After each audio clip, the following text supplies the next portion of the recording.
So what we are going to do, we are going to object browser, see what we have in a database, and we are going later on to the SQL to execute practical SQL statements to retrieve the information from the database. Okay?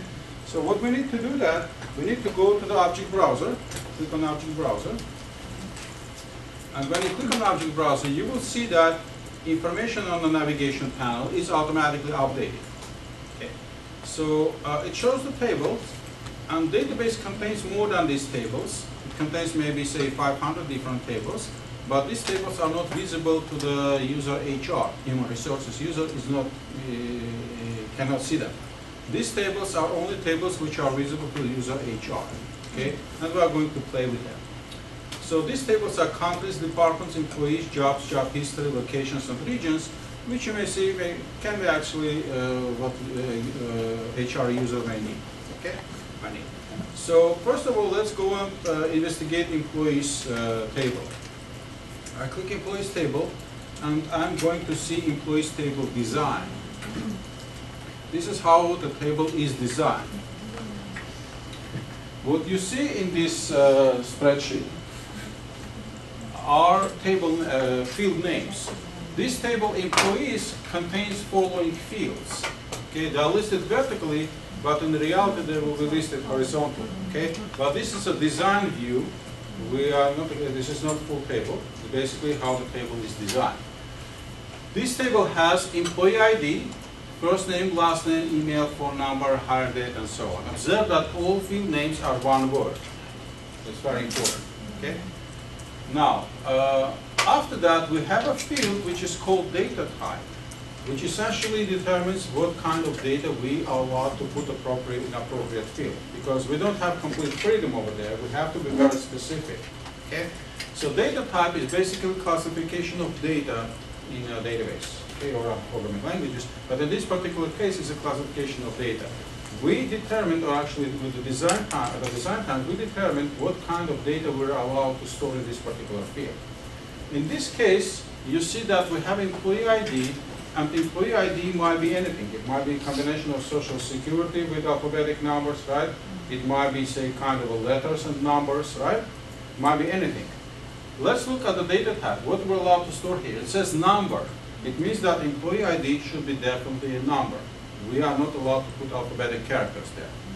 In a parenthesis, it says 6, 0. What this 6, 0 means is that employee ID can be up to 6 digits long.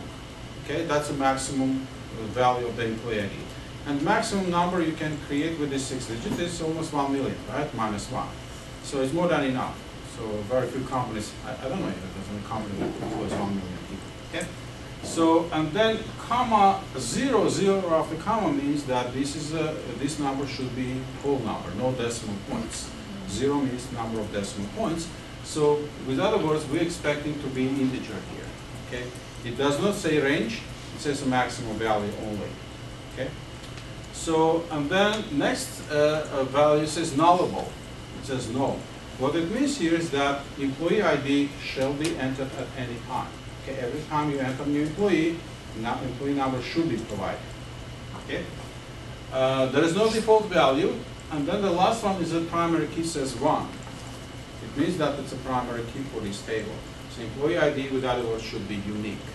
Okay? We're not allowed to have duplicates.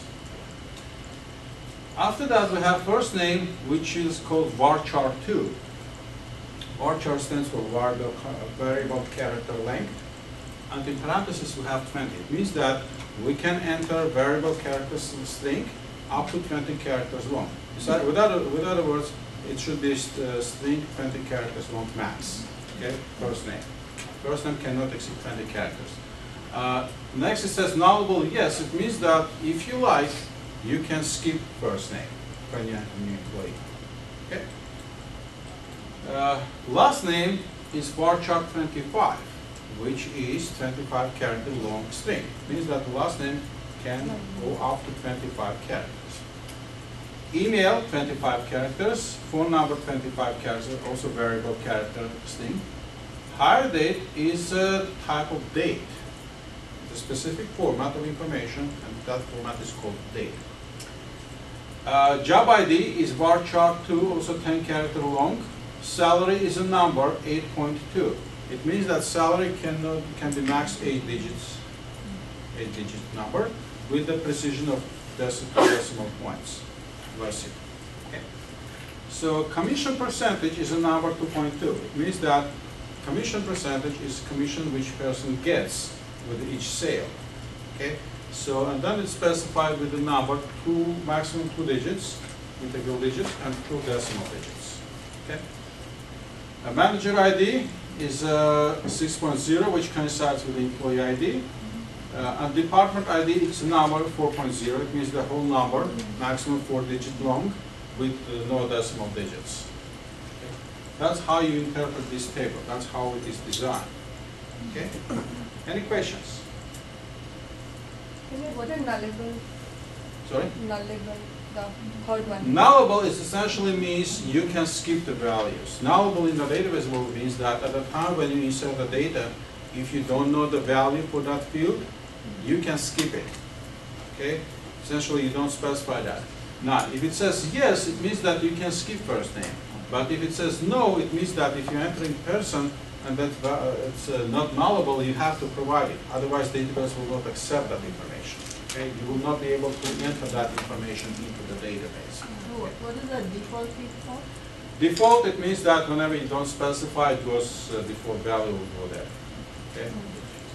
Okay, so I don't know if we have any default. For example, we can specify default for commission percentage as 0, right? In that case, if we don't specify commission percentage, we assume that it's a salary employee is not working on a commission percentage. Make sense? That's pretty much about the design, unless you have some questions. No? Okay. So it's time to see the table data, what information is stored there. So what you need to do, you need to click on this data tab. When you click on the data tab, you will see the actual information stored in the database table. You are free to scroll up and down and to investigate these values and set it. Make sure that they coincide or actually matching the declared value ranges. No questions? Okay. So, if there are no questions, we actually can investigate other tables as well. You can go in the job history, locations, and see what the design is, what the values are, and so on.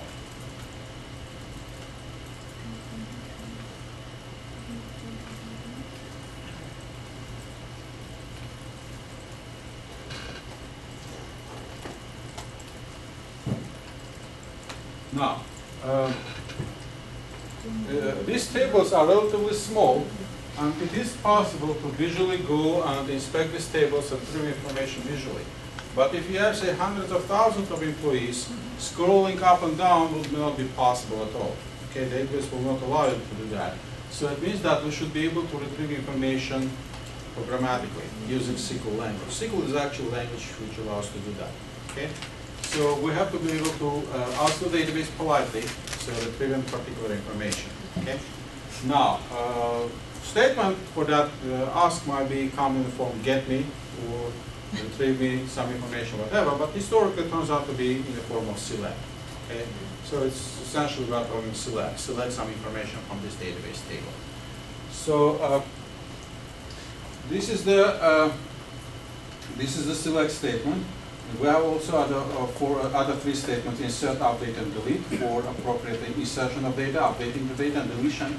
Together with these, these 4 statements may be contributing to 95% of all statements executed against the database. So it's the most popular ones. Okay. Now, we'll always stay on the select statement because select statement is the most popular one out of all statements. So what you say select. And then you specify what you like to be selected, what kind of information you are interested in. You're interested about salaries, interested about positions, interested about first name, last name, job ID, start date, whatever you need to, okay? And also you have to specify the table name, because in this particular case we have 7 tables and you have to be very specific. So particular information is stored in a specific database. For example, salary information is stored in an employees table. Salary information is not stored in locations. Okay, so you have to be very specific, and this is specified using keyword from, which allows you to specify the database. You have to say from and then table name. Now the whole statement will look like this: select, and then what you need to be selected, and then from table names. Okay, what is to be retrieved is actually a field name. If you're interested in the first name, you have to substitute this part with the field name. Remember that statement, okay? Syntax. Selecting the field name from table name, okay? And that's how we're going to execute these commands. So we have to navigate to home SQL commands. So we're going back home. We're clicking on SQL.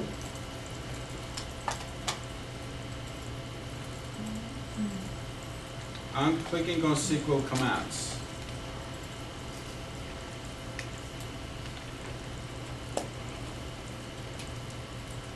Okay. After done that, you should see this screen. You have two windows, upper window and lower window. And then in this window, you enter your commands. The results will be shown in the window at the bottom. Okay. Makes sense? So now I'm going to the presentation, and we are going to execute some statements. This is the syntax for the select command. You say select, specify, not column, but the field names or name, depending how many you like to retrieve, from, and then specify table name. In this particular case, we are working with the employees table, so it should be from employees. Okay. So statements are following. Select star from employees. If I don't like to be specific, if I like to retrieve all fields, I can substitute it with a star. Okay? But we are going to be more specific, and we are going to retrieve specific fields in the next slide. So execute this statement and see what you will get. The table looks like without actually going into database objects and navigating to the table. So you can always recreate kind of virtual representation of the table. Okay? Data set. Now, quite often we don't need to retrieve all information, all fields. Quite often we are very specific. We like to see only first and last name or salary, whatever. Okay? For that reason, we have to, instead of star, we have to specify fields. Like in this case, this is basically kind of looks like a fairy tale, wild magic mirror. There is a Russian story. Like there's a magic mirror, any questions you ask that mirror, it will answer them. So the oracle is the same. If the data is there, you ask a question correctly, you'll get an answer. Okay? So in this particular case, it shows how to be specific. These examples show specificity. Say, for example, I'm saying select first name, comma, last name from employees will allow me to select only these two fields, first name and last name. If you need to separate by separate them, you have to use comma. Okay, if you're retrieving two fields. One field does not require comma. In this case, we're retrieving also two fields from other table and two fields from other table. All clear? So you can construct your own statement without any problem. Okay? So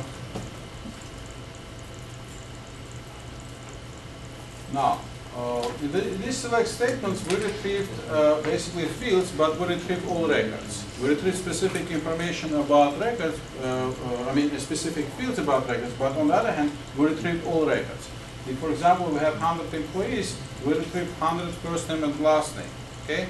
That's not always the task which we need. We like to actually be very specific and retrieve only employees satisfying specific conditions. For example, we like to retrieve employees who are working in a specific department.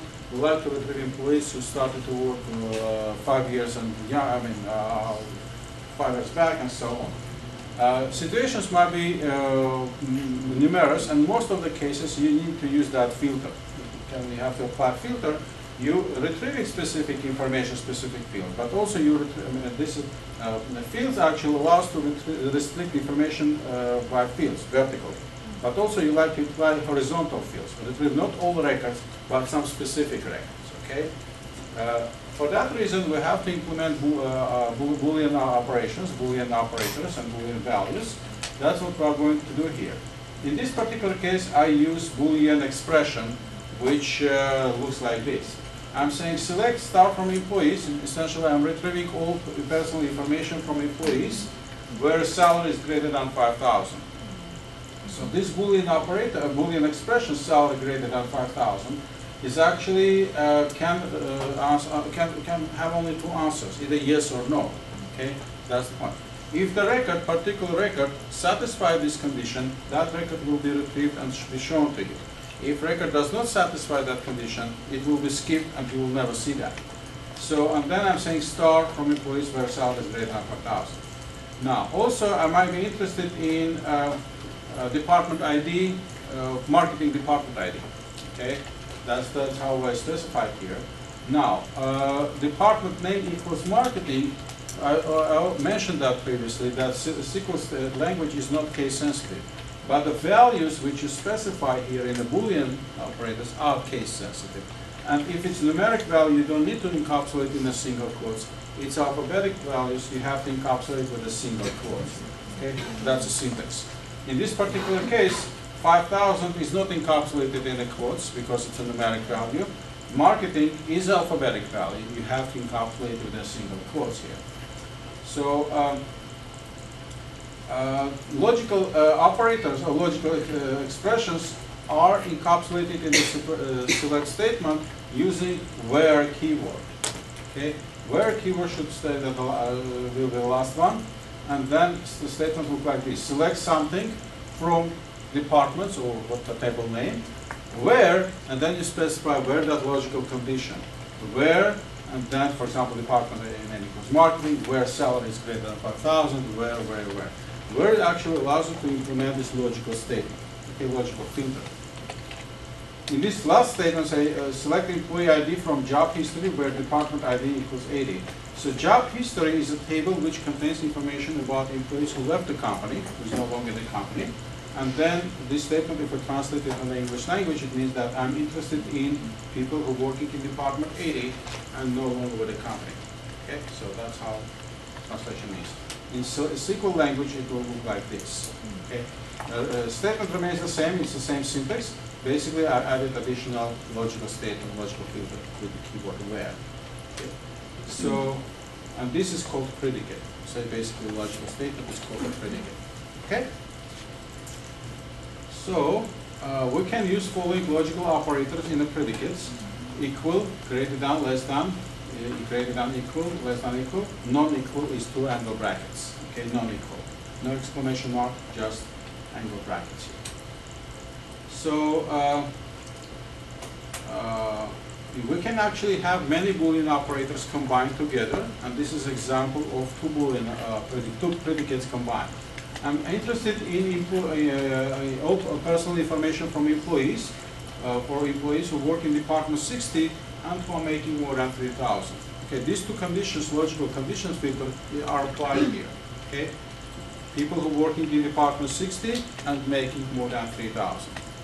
Okay, these are my actual condition. And then I'm using AND operator to combine them together. It means that these two conditions should be satisfied in order record to be retrieved. So if person working is not in department 60, some other department, that person will not be retrieved, doesn't matter how much he gets. Or if he's working in department 60 and salary is less than 3,000, less or equal to 3,000, he will not be retrieved. Okay, make sense? Go ahead and execute this statement, see how it works. A little bit complex, and you have no limit over the logical statement you can put here. Okay, you don't have limitation, but more logical statements you put there, more difficulty to manage. Okay, so think about that. So it's always and just not always. You can use or. For example, if I in this particular case, I interested only in department ID 60 and at the same time salary is greater than 3,000. But I can change the condition. I can change and to or. If I change to and to or, meaning is completely switched. Okay, not completely, but drastically switched. So in that case, I will retrieve people who either work in Department 60 regardless of salary, or working in other departments making more than 3,000. And I expect that in this case, number of records I'll retrieve will be more than in the first case. Okay? So besides, because I'm searching for whole departments, not only one. Okay? So we have to be very specific and very careful how you construct statements, because simple change in the logical operator will give you the completely different result set. Okay? You know what? Sorry? You have only 10 maximum. Okay. So we can also have negative conditions as well. This is example of negative condition. How you translate that into English, saying that I'm interested in only first name and last name. This is instead of the star. Who not working in Department 60, you see negation here, who are not working in Department 60 and making more than 3,000. If I know that Department 60 is actually high paid department, okay, so I'm not interested in querying the Department 60, so that's why I essentially exclude Department 60 employees from this query. I'm querying all the company except Department 60. That's how statement should look like. Okay? And then also we can say if the president of the corporation runs this statement, which essentially say, retrieve me first name, last name from employees, basically personal information from employees, who's making more than 24,000 a month, and he's not a president.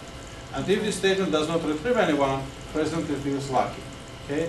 If he finds someone else, then he actually has to scratch his head. Right? Any questions? Okay? So we're not going to do this exercise right now because we're going to have a break, but we'll continue after the break. Okay? Some practice you already had. So this information is stored in the employees table.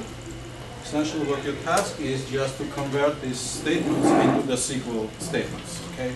Translate the statements into the SQL ones. Execute them and retrieve some information from them.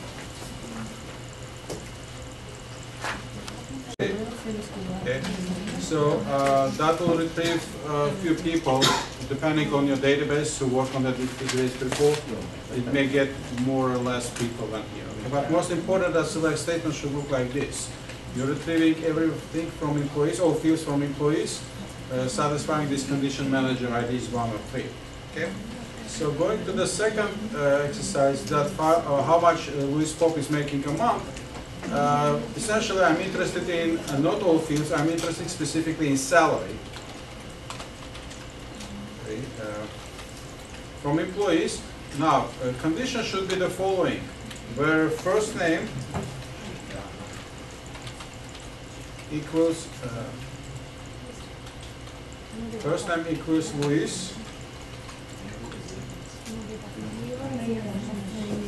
and last name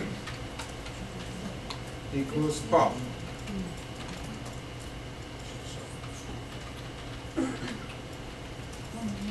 Now, you may think that first name and last name belong to the same person, but since this information is scattered across two different fields, you have to specify with the logical statement and. So because Luis and Pop belongs to the same person, and first name is Luis, last name is Pop. Now, before executing this statement, how many records should I expect?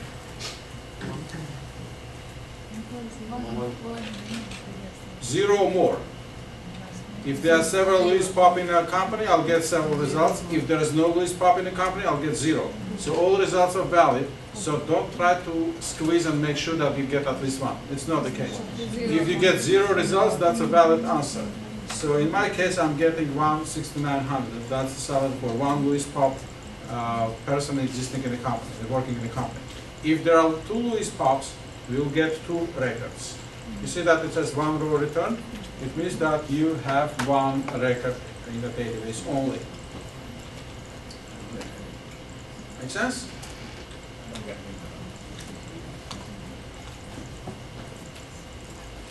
Okay? So next exercise is that find KG phone number. Pretty similar to what we've already done, except that first name will be Key and the last name should be G. You have to encapsulate these values in a single quotes because these are alphabetic, these are string values, these are not numeric. And I'm interested in phone number, not salary. I'm saying phone number. How many records should I expect in this case? 0 or 1. 0 or more. 0 or more. It depends, right? So if I execute that, I'll get an answer no data found. It means that we don't have key G person working in a company. Simple as that. Okay? Some people will try saying, you know what, if you modify last name making some K or whatever, you will get some person. Okay? This is not correct behavior because it's not the point. The point is not to get results at any cost. The point is that to be very specific, key G. And then if you query the database and if you don't get anything, it means that we don't have key G. Okay? Don't try to make it way that you get at least one result. It's not the correct way. So next exercise is that first and last name of user are models. So that's what I'm saying. I'm interested in first name and last name, not a phone number, not a actual say first and last name, right? Not phone number, not salary. That's what I'm saying. I have to say select first name, comma, last name from employees where email equals email value is case sensitive. That's why I'm saying are models. I have to be careful. This should be in capital case because this is a value and this is value is case sensitive and should be encapsulated in single quotes. So if I execute that, I'm getting one result, but again, I can get 0 or more, okay? Because if we don't have any user with email armatos, then we'll get no 0 result. But in this case, we were lucky, so we got one person, but we also can get more people, not only one, but more. So that will be random armatos in this case, okay? Any questions? So clear? 5 people who work on commission basis. This is actually a very interesting question. So how we solve that?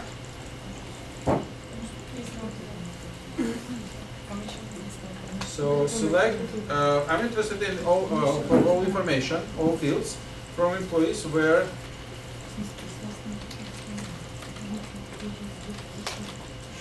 PCT is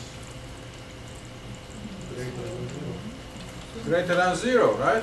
That's an intuitive kind of, our fingers actually prompted to type that way. So if we execute that, commission percentage, okay.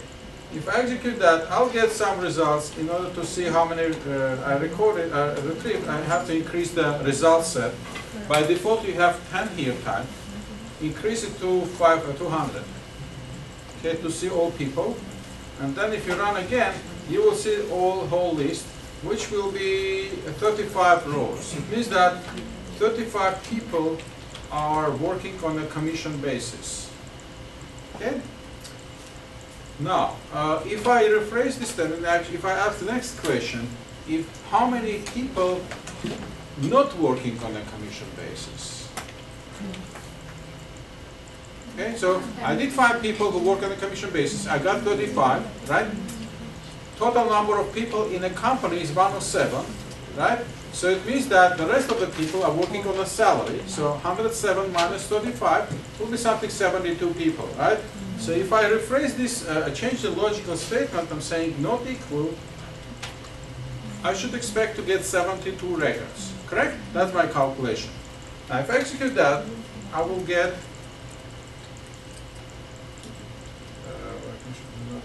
0. Okay? I'm getting 35 people, right? Something is wrong here. 35. Right? Do I miss something here? Or maybe say commission percentage equals to 0. Correct? So if you are working on a salary, commission is 0, correct? So if I execute that, I don't find any data at all. So somehow I miss some people here. Make sense? And how come? What happened? There was nothing. They gone. You? They're gone. So this is actually illustration of the very important concept here, is that, remember, if we look at the database design and look at the commission percentage, it says it can be nullable. Okay? So practically it means that if you enter a new person in the database table, you are allowed, fully allowed, to skip that value. Okay? Say when say human resource asks how much will be your commission, so I don't say any value. Okay, just skips out. Now database accepts that, so it accepts new person, and then it does not enter any value for commission percentage. You may assume that database automatically inserts 0 because say if commission percentage is 0, then he's automatically working on a salary basis. Okay, but as we already seen, that's not the case. So database does not insert 0, as you may assume. It does not insert anything. It inserts special value, which is a placeholder, which is called null. Okay? So this is essentially a placeholder, and this value null is shown on your table. Sometimes you may, if you run several statements, you may see that dash. Okay, that's actually very bad. It should be null. Now dash is a visual representation of null in this database, but it's not good. Okay, it should be null actually. So null means the value is not specified. It's a vacuum or placeholder, call it as the way you like it. But it's not a numeric value, and it's not a string value. It's not a value at all. It's simply placeholder, kind of a bubble, which is saying, you know what, I just keep this space. Okay. In future, if you like to insert some value, I'm glad to do that. But right now, I'm just holding this space for you. And this value is null. So if we don't think about that null, we are ready to lose some data. Okay. So that's why, and whenever you are going to create a select statement, write a select statement, and execute select statement, please make sure that your condition encapsulates this null. Okay. So you have to take that into account. So it means that if the person, in this particular case, if a person has null in his commission percentage, that person is working on a salary base. So I'm going to rewrite this statement so it will be correct. I'm saying where commission percentage is null, is 0, or alternatively, I can say commission percentage is null. Okay. This is the operator is null, which checks for equal to 0. And if I run this statement, I'm getting the missing 72 rows, as you see here. Okay. So these are people are in the database, but simply we didn't retrieve it in the first round because we constructed this statement incorrectly. So whenever value can be nullable, that field, we have to check this for equal to none. Otherwise, we risk the situation to lose the data. So we have to write, still we have to write equal to 0?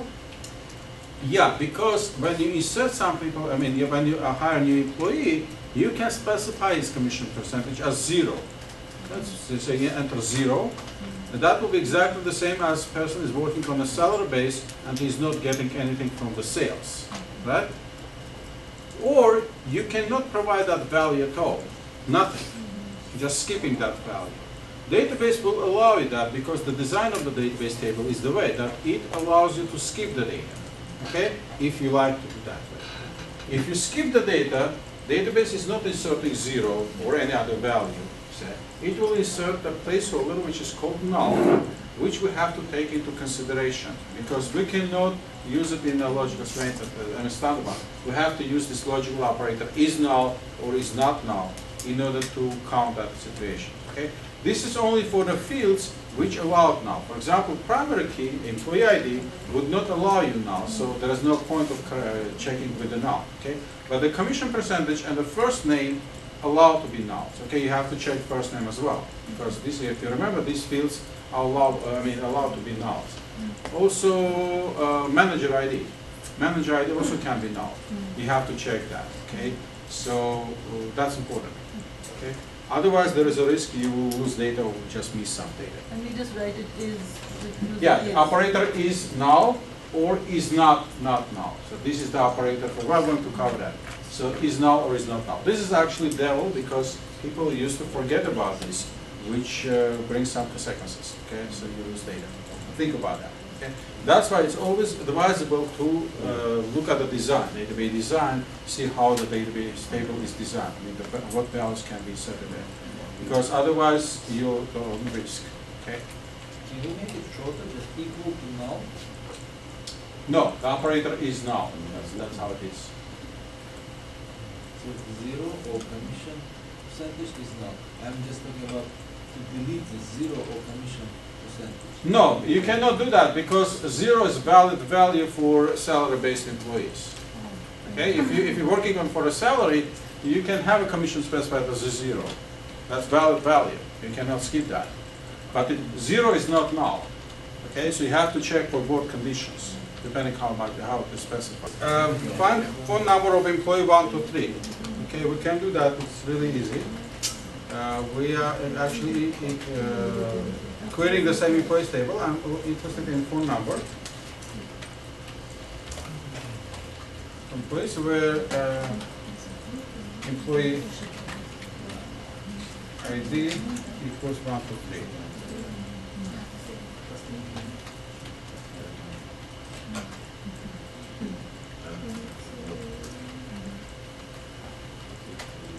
Okay, that's the phone number which we got. Okay, pretty straightforward, and database is ready to give you any information, provided that you ask that information correctly. Okay, any questions? So, if there are no questions, then we're going to the second exercise. In this case, you have to, you are not bound to the employees table. You can query any table whenever it's appropriate to retrieve the information. Sometimes you need to make several queries from one table to another and then use the intermediate value. You don't need to squeeze all this statement into one. We are not covering that yet. So you actually may run several statements to retrieve that value. That's perfectly okay. Don't try to squeeze into one. Okay? So it illustrates the concept that the information is scattered across several tables. So you have to write several SQL statements to give answer to one of the exercises. Okay? So information of phone number, this one, right? So you're going to tell me the phone number. I'm going to write the select statements. I'm saying select star from employees where phone number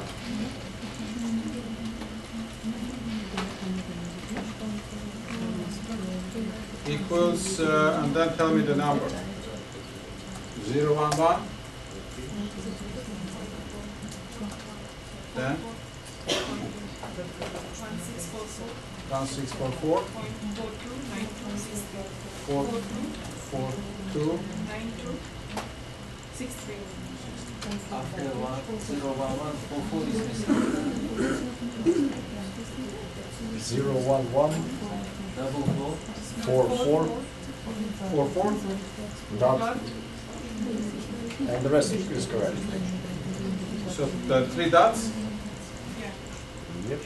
Okay, so is this number or not? That we have to answer that question. No. So because number cannot contain more than one dot. Okay, so if it's not a number, I have to encapsulate in a single quote. So if I execute that, I'm getting Kimberly Grant, and that would be the answer. Okay, and again, how many records should I expect in this case? 0 or 1. Okay, because should be one phone number corresponding to one person. Okay, but if there is a number, for example, entered incorrectly like this, we'll get nothing. Okay. Okay. So next question is from this clerk needs to know if there's an employee with the name Donald O'Connell. Okay. So what we need to do here, we need to extract employee ID. ID from employees where name equals Donald.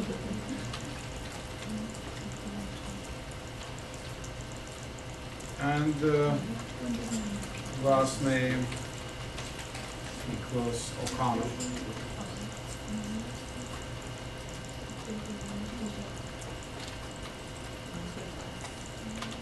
Like this, right? So if I execute this statement, I'll get an error 00933. I can Google it, find out, and then essentially after some searches, I'll find out that Google does not like the situation when I have odd number of quotes, like I have in my case. So I have 2 here and 3 here, so I have 5 single quotes in my statement. Number of single quotes should be even, always should be even. Okay, if you don't have even, then you'll get a problem. Okay, so problem arises that single quote is a reserved character here, but at the same time, single quote is a part of that person's name. Okay, and if you try to remove that single quote, saying, you know what, what a big deal. Okay, that person might get upset. Okay, and I see this situation. I just reading the English newspaper, the Telegram, and one of the angry customers, angry readers, reading to the editor, saying, you know what? The other day I went to the bank, ordered my checkbook, and he had an apostrophe in his name. It might be O'Connor. And the bank delivered his checkbooks printed 2 weeks later without apostrophe. Okay. And that person was actually so angry, saying, you know, we're living in 21st century and the computer is so stupid I cannot keep my last name correctly. Okay, computers were not stupid. It's basically the database administrator made a very sloppy job. Okay, he actually removed that apostrophe. So we should be able to introduce that apostrophe in the name and preserve it. Okay. So, and then keeping in mind the apostrophe at the same time is a reserved character. So there are 2 ways of doing that. One, Oracle has a Q operator, which essentially allows you to embody whatever you like in characters. Or another technique, which is much simpler, is that to use another single quote here. 2 single quotes standing next to each other, backslashes. It's kind of a backslash to the single quote. Okay. So in this case, number of single quotes is even. And Oracle is going to like that. So if you execute that, you would not find any records because we don't have Donald O'Connor. Definitely, if you play with his last name, you can find someone Donald O'Connor without apostrophe in the database. But that's not the point. We're actually looking Donald O'Connor with apostrophe, and the first single quote backslash the second one. Okay, it's kind of a backslash into the second. So that's the way how to do that. Done this exercise, going to the next one. How long employee Rensky Ladvik works for the company? Okay. This is actually, you don't have to be thinking straightforward. You have to actually think about this question. How long Rensky Ladvik works for the company?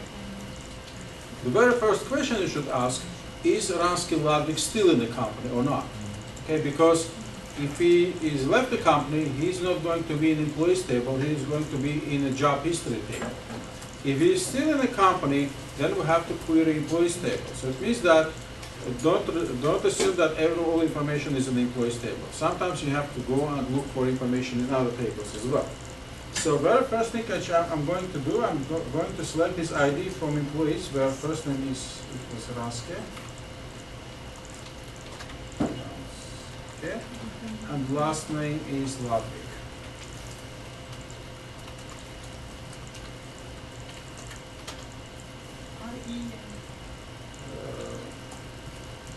Another way. Okay, let's see. Okay. Rensky Ladvik. Okay.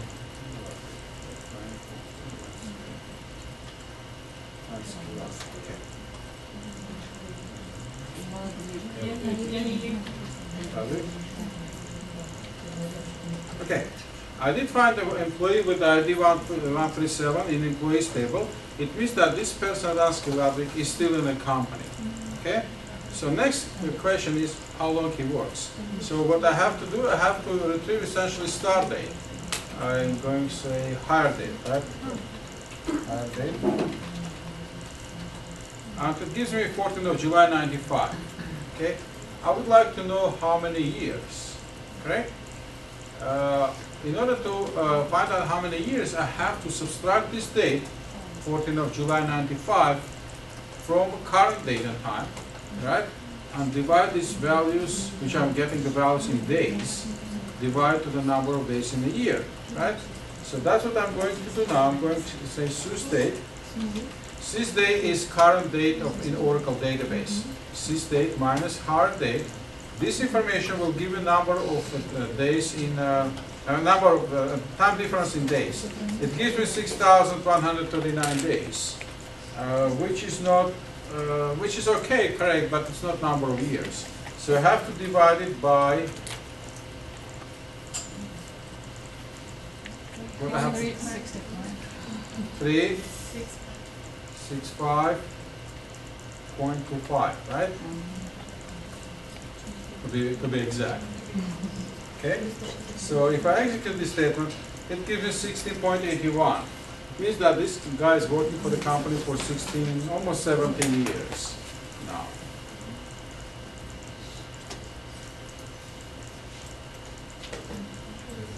Okay? Sysdate is the current date and time in Oracle. Doesn't matter what table you're selecting it from. Okay? Any questions? No? Straightforward?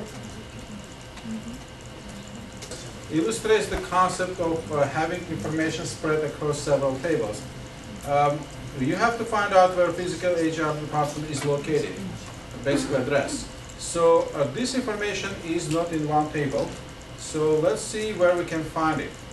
I don't know at the beginning, but what I can do, I actually can look at the locations. Okay, that's what I'm saying. Select, start from locations. And if I scroll this table, I will see that you will see that I have information about physical address here, but I don't have department name here. Okay, I don't have human resources or IT, whatever. This information is not here. If I execute another statement, like select start from departments,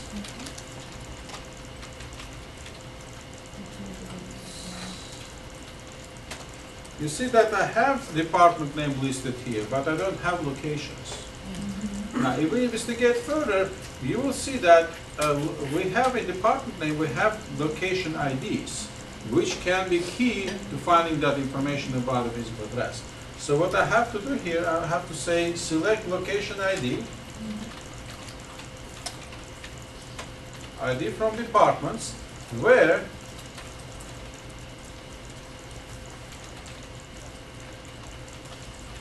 the department name equals human resources, right? And human resources should be spelled exactly like this. Human resources is a title case. If you spell it all capital case or lowercase differently, you will not find anything.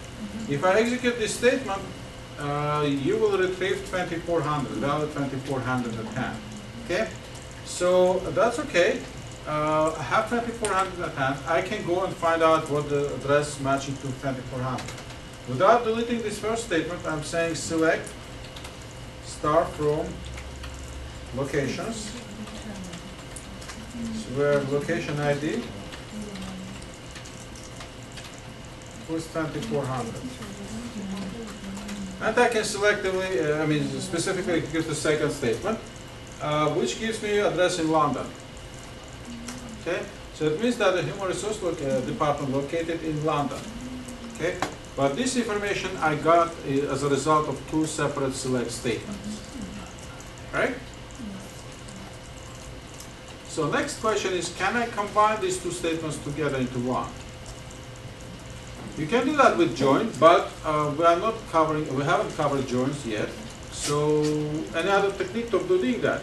It is possible if we recall what this 2400 is.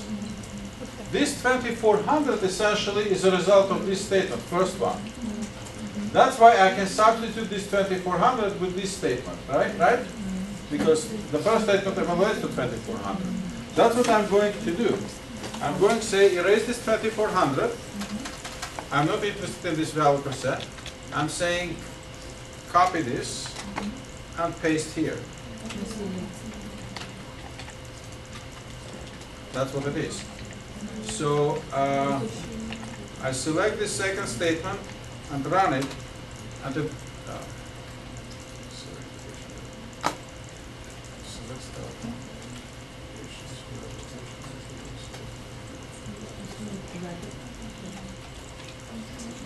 okay. I selected incorrectly. So it gives me the answer here, but I don't need to, there's no need to remember intermediate values. Okay, I don't care about the location ID. The only information I care is the human resources. Okay, so, make sense? We don't need first statement anymore. I'm deleting that. So this is how two select statements can be combined together. This technique is called nested select statement or encapsulated select statement. So it makes life easier without you don't need to remember intermediate values. So the only thing is that you have to make sure that the select statement which is in the parentheses evaluates to the single value. If it's not the case, you'll get an error because equality sign here, this operator equal, expect one single value. Okay? If I modify the nested select statement, for example, location ID and whatever, address, or what we have there in locations. Oh, in department. We have department name, right? In this particular case, I'm retrieving two values, location ID, department name. Okay? So if I execute this statement, I'll get an error. It says too many values. This happens because I'm retrieving location ID and department name. So I'm getting two values, and I cannot use two values with the equation sign. It's not allowed. So the select statement within the parentheses should be the retrieve only one value. This should be related only to one value. Okay? If, for example, it turns out that we have two human resource departments, which is not uncommon, right? Especially for multinational corporations, then this will not work because location ID from departments where department name equals human resources will give you two values or more. Okay? And then you cannot assign two values with the equation sign. Okay? You have to use different operators. Okay, make sense? So that's the answer to the exercise. And then next one is that what is the salary range for shipping clerk position? So in order to answer that question, you have to go to the jobs table. So I'm saying select star from jobs. And you see that this table jobs lists minimum salary and the maximum salary, so they have to say select minimum salary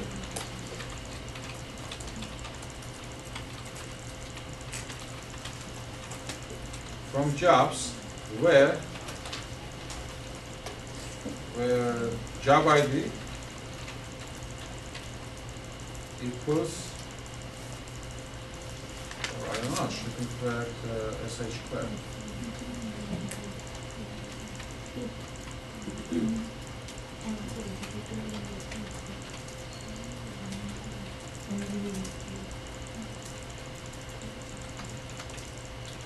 It gives me this salary range between 2,500 and 5,500.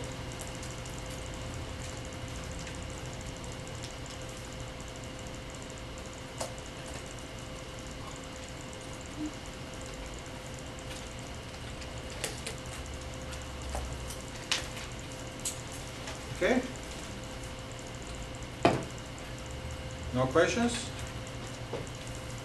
All clear? The last SH clerk is basically the code for a shipping clerk. If you look at the, essentially, let's do that.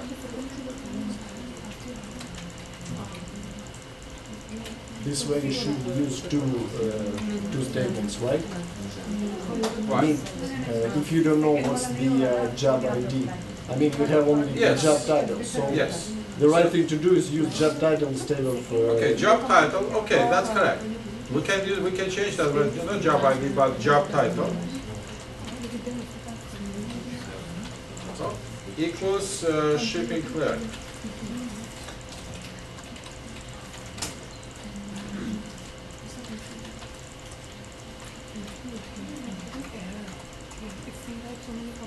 Yeah, it's the same. If you know job ID or title, in this case we know only title, sorry. We have to use title. That's correct. Or by job ID. The result should be the same. Okay? So next exercise is we're done. We're done with exercises. Okay? So let's move forward. Next topic is sorting results. This is actually very important because when you retrieve results from database, they will be retrieved in the order they are stored in the database table. But quite often we like to sort these results because they will look better. For example, if we create a phone book for the company, we like the phone entries will be sorted alphabetically in the phone book. Okay, otherwise it will not look like a phone book. So we can sort the results, but not the entries in the database, using this keyword order by, clause of order by, which should be the last in your statement. And then you specify the field which you like to sort. For example, in this case, it says select staff from employees ordered by first name descending. So in that case, you'll get all employee names, all employees from the employees table sorted by their first name in descending order. Okay. So descending, you have to specify which order, ascending or descending. By default, it will show in ascending order. But if you like to reverse that to the descending, you should have to specify that. So again, this will not reshuffle the entries in the database table. This basically the results will be sorted. Okay, database entries or records will be exactly the same order. I'm not changing them. It's basically the representation of the retrieval will be sorted. So execute this statement, see how it works. The last operation. So next, we are going to talk about the new operators, which allow us to simplify our SQL statement. So we have the following operator in between like and is null. We covered that is null briefly, and now let's consider the following situation when we like to retrieve information from not only for one department but many departments. For example, I'd like to know how many employees working in specific departments, okay, or salaries in these specific departments. In order to do that, I have to specify multiple conditions, predicates, and the SQL statement will be may not look very nice. For example, let's assume if I say I like to retrieve information about employee names for 3 departments. I have to say select star from employees where department ID equals 60 or department ID equals 80 or department ID equals 100. And if I need to retrieve information about 500 departments, my select statement will be very ugly. Okay? So what these operators do, they allow to simplify that syntax. In this particular case, I'm using operator in, which allows me to list these values as a list. So that essentially my statement will be simplified and will look like this. Select employee ID from employees where department ID in 201600. So this statement in 201600 is a substitution of statement where department ID equals 20 or department ID equals 60 or department ID equals 100. Okay? So essentially it allows me to specify it as a list. So these values will be evaluated, and only these values for these departments will be retrieved, or actually records which match these departments. It's basically simplification of our SQL statement. Great. Correct? So execute this, see what you will get. So next operator which we are going to cover is between operator, which allows us to create a range. in this particular case, if I'm interested in departments, all departments which are between 20 and 80, there is no need to list them using in operator. You can basically specify between and then 20 and 80. This 20 and 80 will create a range, 20, 21, 22, all the way to 80. They are going to create 61 values here, okay, because that will be the range. These values are inclusive, okay. So if you look at the department IDs, you'll see that we don't have department which is not divisible by 10, right? We have multiple of 10s, say 20, 80, whatever. So in this case, we are creating 61 departments which ranging from 20 to 80, like 20, 21, 22. But 22 and 21 do not exist, okay? That's okay. No values will be retrieved for these departments. But essentially, the syntax is very simple, okay? I don't care if they exist or not. Basically, I'm interested in this particular range, okay? And the range can also be the date and times, okay? So that's also very important. So execute this, see how many records you will retrieve. Employees who were hired between 1980 and 2000, I can execute this statement, select start from employees, where hire date between this one and this one, okay? And I'm supposed to get the answer, stamp of employees. So between allows us to create all values between these two. We'll basically create a range of values. Next operator is like operator, which allows us to specify the value not exactly, okay? So far, remember we had a case with the dollar comma, and some of you trying to squeeze that comma and modify that so will fit our needs. So this operator will allow you to do that. So this allows to introduce fuzzy logic. So operator like substitute the equal. When you use equal, we have to specify exact value. And if this value is not met, we are not going to retrieve the result. Like operator allows to say with the result, with the value more like looks like this. Okay, so it's a fuzzy logic, and it has two symbols here, %sign and underscore, which play a specific role for this operator. Okay, %sign means for any sequence of characters, including zero or more characters. Underscore stands for exactly one character. So if we use this statement, select employee ID from employees where first name like NAN, %sign, so we will retrieve all employees with the first name which starts with NAN, like Nancy, Nanette, and Nana in this case. But these people will not be retrieved if their first name is a capital or capitalized, okay, because this value is still case sensitive. And you see that these people satisfy this condition because they have NAN at the beginning, but then they have any number of characters. And if we have a person whose name is NAN, that person will be retrieved too, okay, because %sign stands for any number of characters, including zero, okay. So next is an exercise. You have to retrieve all employees who start, the first name starts with A.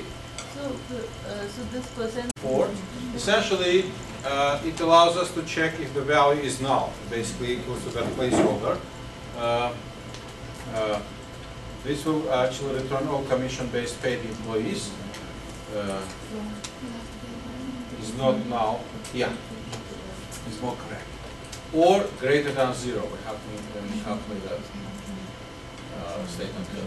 So next class of operators are aggregate functions, which allows us to perform some operations on a database level. So quite often I like to retrieve statistical data about the database from the database. For example, maximum number of employees in a company. I like to get the maximum who was hired the first and who was hired last, average salary across departments, and so on. Definitely, in order to get this statistical information, I have to retrieve all information from the database and programmatically work it out. Okay? But it will be much nicer if I can do these operations on a database level, because in that case I don't overload the traffic, network traffic. For example, if I like to get number of employees in a database, I don't need to retrieve the whole table and transfer it through the network. and work up programmatically in order to get one single integer, right? I can ask database to retrieve that value, single value. Database will perform that operation and will send you that single value over the network. Okay, so that will actually will be better. My resources will be better utilized. In order to do that, I have to implement this mechanism or calculation mechanism on a database level, and that was indeed implemented. And we have these following functions which we can retrieve statistical data of a database: count, sum, average, maximum, mean. Okay, so count retrieves the number of records matching specific conditions. Like in this case, I say count start from employees will retrieve me integer value number of employees in the company. But that will be single value. You cannot have two different values. That's absolutely sure. Number of people at the IT department will be obtained from following select statement. Select count start from employees where department ID equals 60. Try that, and in both cases you should see single integer value, because number of employees is always an integer. To see how much money they burn a month. Okay, the first select statement will allow to answer that question. So let's execute that.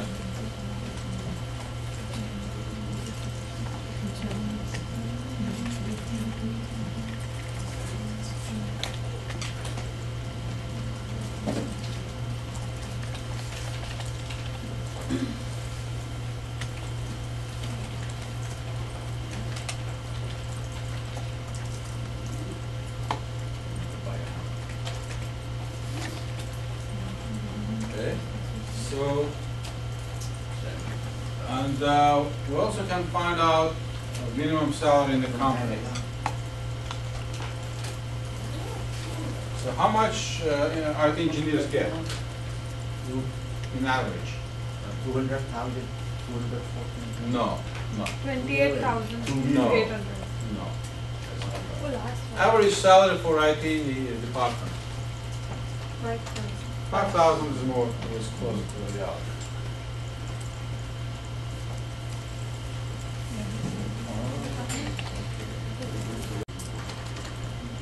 Averages sum functions work only on numeric values. Minimum and maximum can work on any values. Okay?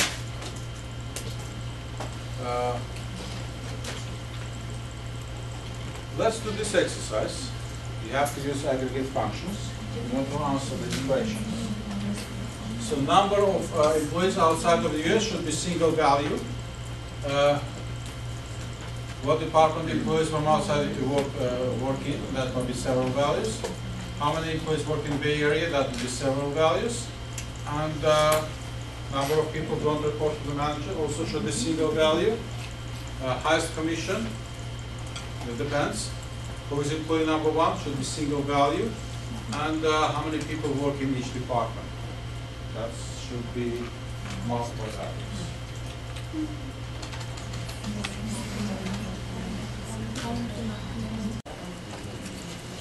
How many employees work outside of the US? The question is not, cannot be obtained from looking only for an employees table. So you have to look at the different tables, particular departments. So actually locations. Let's start from locations. Let's start from locations. Okay. Locations is country ID is specified here. Essentially, what we need to retrieve location ID. I'm saying select location ID. ID from locations where country ID equals, actually not equal, right? Not equal to US. So running this statement will retrieve me list of locations IDs. Correct? So what I need to do, I need to find a list of departments, department IDs which matching these locations, right? Correct? So what I have to do, I'm saying select department department name from departments where location ID equals, actually not equals in, right? And then comes this statement, right? If I execute this one, I will see that I'll get only 4 departments were located outside of the US. Make sense? You can do that this exercise separately, just one step at a time. I'm just showing you the logic. After that, you have to say, go back to the employees table, saying select count star from employees, so where department and oh, wait a second, I'm department ID. I need department ID, not name. Okay, if I run this to the first statement, I'll get department IDs 20, 40, 80, and 70. These departments are outside of the US. Where department ID be in, and then I have to specify these 20, 40, 70, and 80, right? But I don't like to list that. I just like to put these 2 statements here in one. Okay, that will be a little bit complex statement, but if I run it, it gives me 38 people in space. Okay, the last statement.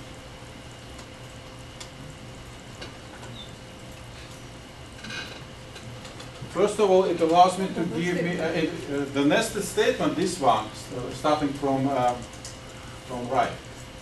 So select location ID from locations where country ID not equal to US will give me location IDs. Having that location ID, I go to the departments table and find out department IDs matching these location IDs. Okay? I have some list of departments, say 4 departments. Finally, I go to the employees table and find out the department, find out from how many employees working in these departments. Okay? So I'm getting 38 as a one simple answer. Let's round up on this exercise today, and then we'll continue next week. Okay? So we'll continue actually, start with this one.